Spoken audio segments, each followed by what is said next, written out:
Hey guys, it's been a while since I last shared my story, but trust me, the last few weeks have been amazing.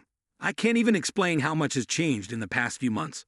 Honestly, I felt like I was caught in a whirlwind of events. I thought I had it all figured out, but life has a way of changing things, pushing you in new directions, making you experience things in ways you never imagined. If you've been following my story, you know how I ended up with my friend Matteo's mom, how we connected, how it all started. None of it made sense at the time. But here we are, and for the first time in a long time, I can honestly say I'm happy that we built something real. Something that feels right, or at least it has so far. I wish I could say it's as smooth as it was when I first told you about us. But there's something about the reality of a relationship that catches you off guard. Things are never as easy as they seem. A few days after that moment when everything seemed so perfect, sitting in Isabella's apartment, everything fell into place. I started to feel a shift.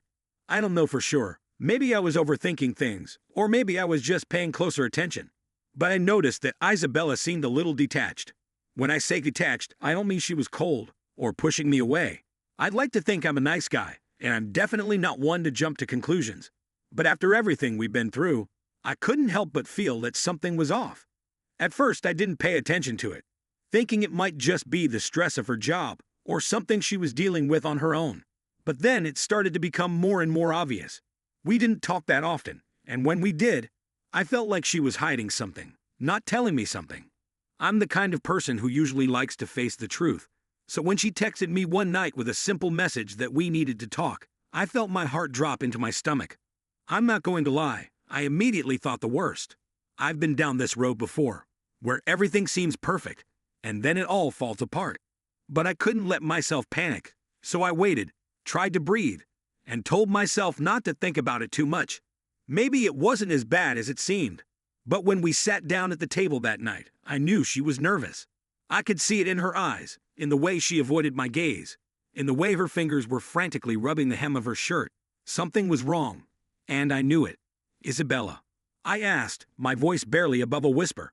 It was strange to even say it, because everything had been fine so far, so why did it feel like the floor was about to leave my feet? She looked up at me, and for the first time in a long time, she looked unsure. She took a deep breath before she finally spoke, and when she did, her words hit me harder than I expected. Luca, she began slowly, I just don't know if I'm ready for this. My heart pounded in my chest. What was she trying to say? That she wasn't ready for this? Was this the end of everything we'd started? Before I could answer, she continued. I care about you. I really do. But I've been through a lot in my life, and I don't know if I'm capable of diving into anything serious right now.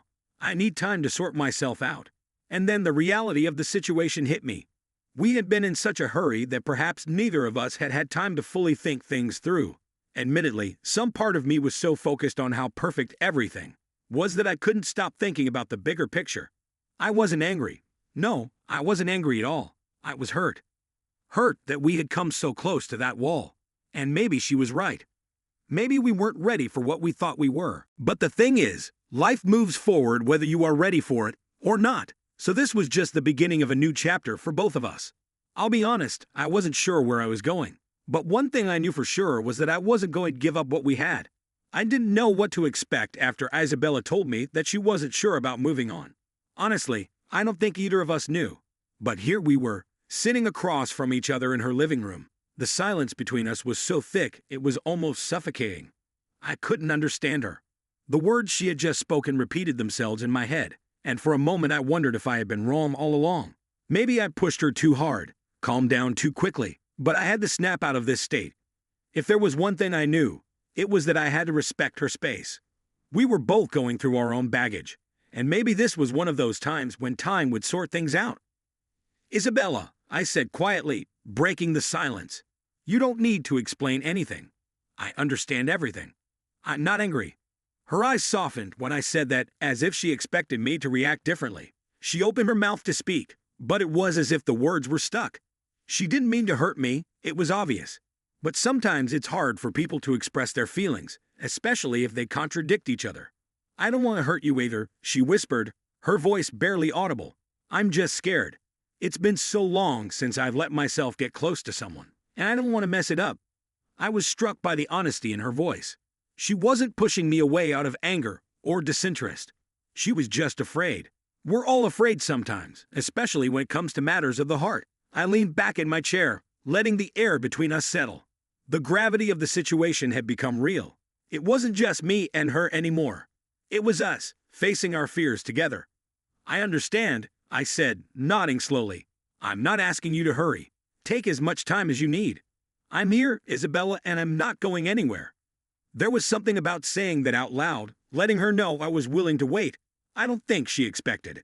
Most people, if they're honest, don't always say things like that when they're unsure of the future. But I meant what I said.